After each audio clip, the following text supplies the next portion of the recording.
नसा कसल्याही ब्लॉक करायचं, ब्लॉक असतील तर नसा मोकळा करायचं काम करतं. माझ्या जिभेला, माझ्याच नाही तुमच्या सुद्धा जिभेला छिद्र का पडणार नाही? कारण तुमच्या बॉडीमध्ये जे सर लिव्हर आहे ना, हे लिव्हर देवानं त्या ठिकाणी एक पार्ट दिलाय. या लिव्हर मध्ये गोळ्या अगोदर चेक करतं लिव्हर पोस्ट नाका आहे. या लिव्हरनं चेक केलं ह्यांच्या शरीरामध्ये काय चालू आहे. तर आता बघा ह्यांच्या बॉडीमध्ये जी काही घाण आहे टोटल बाहेर निघून जाते. सर या थोडं अलीकडे या मामा. चला दोन्ही हात जोडा, चला एकमेकांमध्ये घाला, हे ठेवा. आता बघा या सरांना मी डाव्या हाताने ओढलं होतं, डाव्या हाताने तोल गेला होता.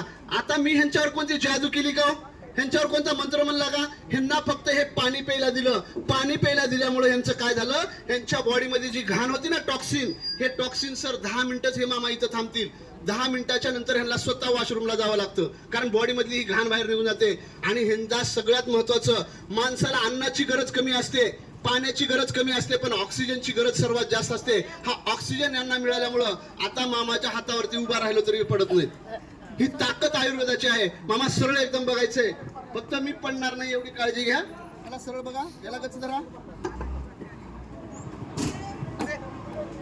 एकदा जोरदार यांच्यासाठी टाळ्या वाजवायचा. आता तुम्हाला वाटत असेल सर मी ओढल्यामुळं तुमच्यातल्याच काकांना, काका या सहकार्य करा, या बघूया ना आपण.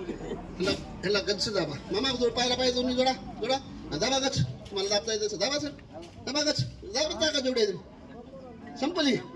मामा जे काही आपण ईश्वराच्या समोर बोलतोय इमानदारीनं सांगायचंय. पिल्यानंतर कसं वाटू लागलंय, पोटामध्ये कसं वाटू लागलंय? पहिल्यांदा तुमचा तोल गेला होता आणि आता तुमचा तोल गेला का? नाही जायला. पोटात कसं वाटू लागलंय?